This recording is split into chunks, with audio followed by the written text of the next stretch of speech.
Assalamualaikum warahmatullahi wabarakatuh. Nama saya Ardita Asmiasiza dari kelas 6 AMSD 4. Kali ini saya akan menyampaikan materi CSR tentang pendekatan dan strategi CSR. Yang pertama ada bentuk kegiatan sosial CSR. Corporate Social Responsibility atau CSR merupakan konsep yang semakin penting dalam dunia bisnis saat ini. CSR merujuk pada tanggung jawab perusahaan untuk berkontribusi terhadap pembangunan sosial dan lingkungan yang berkelanjutan, serta memperhatikan kepentingan masyarakat dan pemangku kepentingan lainnya. Salah satu kegiatan sosial yang umum dilakukan dalam CSR adalah program pendidikan. Banyak perusahaan yang berinvestasi dalam pendidikan dengan memberikan beasiswa, mendirikan sekolah, atau menyediakan pelatihan keterampilan bagi masyarakat. Lalu yang kedua ada CSR bagi stakeholder. CSR tidak hanya berfokus pada keuntungan finansial, tapi juga pada dampak sosial dan lingkungan dari aktivitas perusahaan. Peranan CSR bagi stakeholder sangat signifikan karena dapat meningkatkan hubungan antara perusahaan dan berbagai pihak yang berkepentingan termasuk karyawan, pelanggan, pemasok, masyarakat, dan pemegang saham.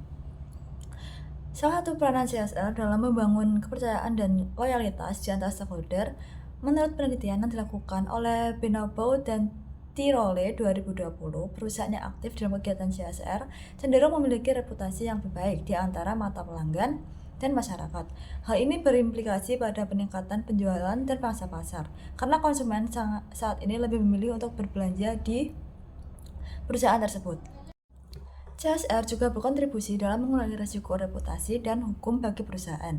Dengan menetapkan atau menerapkan prinsip-prinsip CSR, perusahaan dapat menghindari potensi skandal atau tindakan hukum yang dapat merugikan citra mereka. Yang ketiga ada strategi CSR. Strategi CSR mencakup rencana dan tindakan yang diambil oleh perusahaan untuk berkontribusi secara positif terhadap masyarakat dan lingkungan.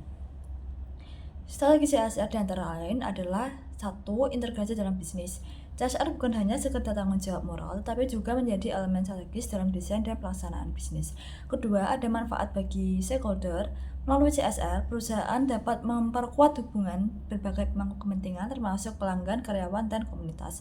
Lalu yang ketiga, ada meningkatkan reputasi.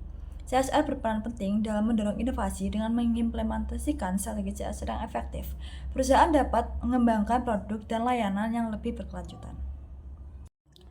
Lalu yang keempat, ada reputasi dan kepercayaan. Lalu kegiatan CSR dapat meningkatkan citra dan nama baik perusahaan di mata publik dan investor. Yang kelima, ada dampak pada kinerja keuangan. Ada hubungan positif antara penerapan strategi CSR dan kinerja keuangan perusahaan. Aktivitas CSR dapat meningkatkan nilai perusahaan, aset, dan profitabilitas. Lalu yang keenam, ada kolaborasi dan kemitraan.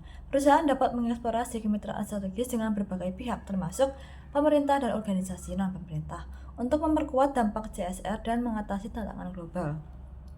Lalu yang terakhir, ada pemimpin keberlanjutan.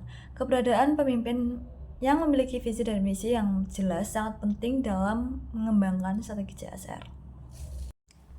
Lalu kesimpulan dari materi kali ini adalah CSR telah menjadi komponen krusial dalam strategi bisnis modern yang tidak hanya berfokus pada keuntungan finansial, tetapi juga pada dampak sosial dan lingkungan dari aktivitas perusahaan.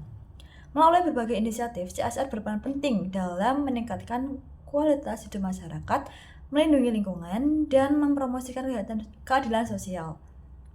Kegiatan seperti program pendidikan, kesehatan, dan perlindungan lingkungan menunjukkan bagaimana perusahaan dapat memberikan kontribusi yang positif dan signifikan bagi komunitas mereka. Baik, sekian dari saya. Wassalamualaikum warahmatullahi wabarakatuh.